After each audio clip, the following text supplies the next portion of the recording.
Bonjour, alors aujourd'hui je vous propose de mesurer la vitesse du son dans l'air chez vous à l'aide de votre tablette. Alors il ne faut pas rêver, il n'y a pas de radar à ondes sonores dans votre tablette. Donc on ne va pas pouvoir mesurer directement cette vitesse, la vitesse du son. Par contre, vous savez que la vitesse est reliée, peut être reliée à la distance parcourue et au temps de parcours par la relation V égale D sur delta T. Donc pour mesurer la vitesse du son, il suffira de mesurer le temps que met le son à parcourir une certaine distance. Alors pour réaliser cette expérience, vous aurez besoin de l'application Fifox qui se trouve sur votre tablette. Donc voici l'application Fifox, c'est celle-ci. Si vous ne la voyez pas apparaître à l'écran, il faudra la charger depuis votre application Student. Donc, je rentre dans Fifox. Donc, Fifox, c'est une application qui regroupe plein de capteurs, plein d'outils qu'on va pouvoir utiliser en physique. Alors, pour la mesure de la vitesse du son, nous allons nous servir d'un chronomètre, du chronomètre sonore. Donc, il se trouve ici, le chronomètre sonore. Donc, je rentre dans le chronomètre sonore. Donc, voilà comment ça se présente. C'est assez simple, en fait.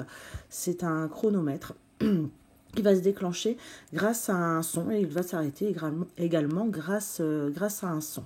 Donc pour déclencher l'enregistrement, on va appuyer sur la flèche qui se trouve en haut à droite.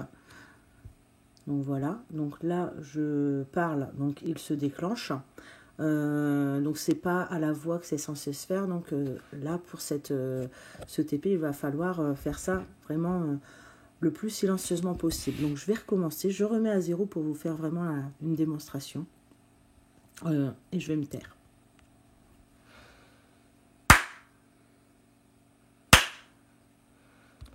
Donc voilà, j'ai terminé ma mesure, j'ai fait 2 battements de main et puis j'ai mesuré une durée de 2,029 secondes entre les 2 claquements de main. On n'oubliera surtout pas de remettre en pause le chronomètre une fois qu'on aura terminé les mesures, sinon il risque de se déclencher à chaque fois que vous allez refaire du bruit. Donc voilà pour le fonctionnement du chronomètre, c'est assez simple. Vous avez deux indications qui se trouvent au-dessus de la durée, le seuil et le délai minimum. Alors le seuil, ici, c'est le niveau d'intensité sonore, en fait, à partir duquel le chronomètre va se déclencher. Donc ça, si vous avez beaucoup de bruit de fond, il va peut-être falloir augmenter ce seuil. Mais ce seuil doit être... ne doit pas être trop haut de manière à pouvoir capter le son qui va déclencher votre chronomètre. Et puis le délai minimum, alors le délai minimum, il doit être plus grand que la durée du son qui va vous permettre de déclencher. Donc, parce que sinon, en fait, votre chronomètre, le son qui va déclencher risque d'arrêter également votre chronomètre. Donc normalement, avec un claquement de main, 0,1 seconde, c'est très bien pour le délai minimum. Vous n'aurez pas a priori à y toucher. Par contre, le seuil, ça dépendra de votre environnement et voilà, des bruits environnants. Donc voilà pour la démonstration du chronomètre sonore dont vous aurez besoin pour mesurer la vitesse du son. Alors, maintenant que vous savez comment fonctionne le chronomètre sonore, ça va être à vous de jouer. Donc, vous allez devoir réfléchir à un protocole et faire votre mesure. Allez, un petit indice quand même, vous avez besoin de 2 appareils qui possèdent l'application Fifox. Donc moi, je me servirai de 2 téléphones portables, mais vous pouvez vous servir d'une tablette et d'un téléphone portable ou de 2 tablettes. Allez, maintenant, on appuie sur le bouton pause et on réfléchit un peu. On se retrouve juste après pour comparer nos résultats.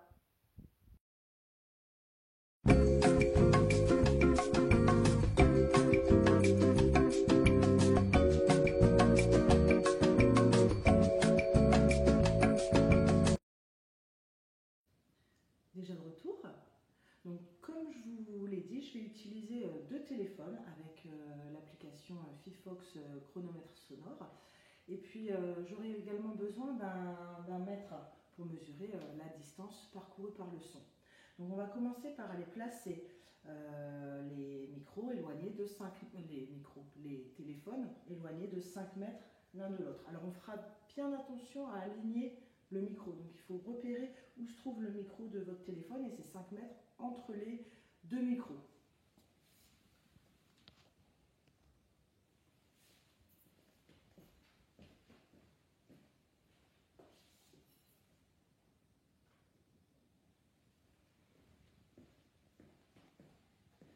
Alors, une fois qu'on a placé les micros, on va lancer l'enregistrement.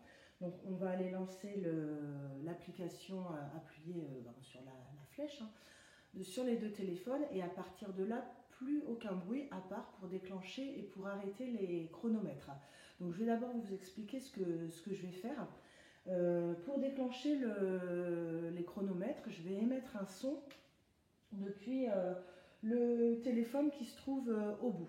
Donc ce téléphone au bout se déclenchera le premier, le temps que le son arrive. Ce téléphone-là se déclenchera en deuxième.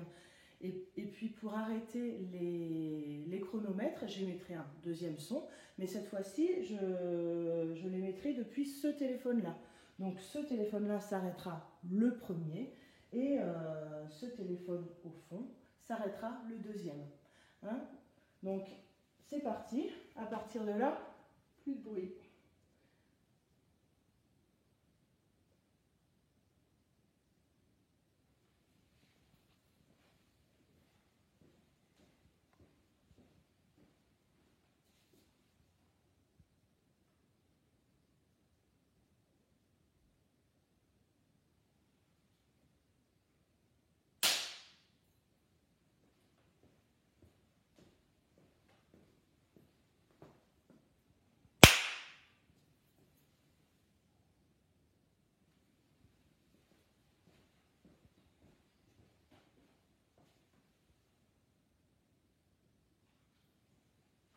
Donc ça y est, j'ai arrêté les mesures, donc je vais pouvoir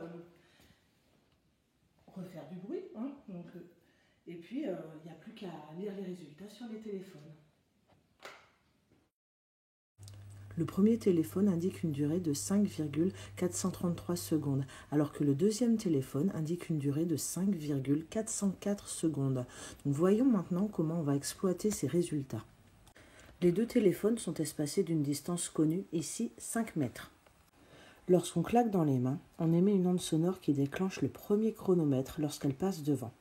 Puis elle se propage jusqu'au deuxième chronomètre qu'elle déclenche avec un retard ΔT qui correspond au temps mis par cette onde pour parcourir la distance D entre les deux téléphones. Lorsqu'on claque une seconde fois dans les mains, on émet une nouvelle onde sonore qui coupe le chronomètre du deuxième téléphone, puis se propage jusqu'au premier et arrête le premier chronomètre avec le même retard ΔT puisque l'onde sonore va à la même vitesse. Le premier chronomètre aura donc tourné pendant une durée plus longue de 2 fois ΔT que le deuxième chronomètre. Donc pour calculer ΔT, il faudra faire la différence entre les temps affichés sur les deux chronomètres et la diviser par 2. Donc pour nos mesures, cela nous donne 5,433 moins 5,404 divisé par 2. Et donc on obtient un ΔT égal à 0,0145 secondes. On peut maintenant calculer la vitesse du son dans l'air en utilisant la relation V égale D sur ΔT. Ici, la distance est en mètres, la durée en secondes. On aura donc une vitesse en mètres par seconde. Pour l'application numérique, cela nous donne 5 divisé par 0,0145 et on obtient une vitesse V égale à 345 mètres par seconde. Vous savez depuis le collège que la vitesse du son dans l'air est d'environ 340 mètres par seconde, mais que cette vitesse dépend de la température et de la pression atmosphérique. Nous pourrons discuter en classe de vos résultats.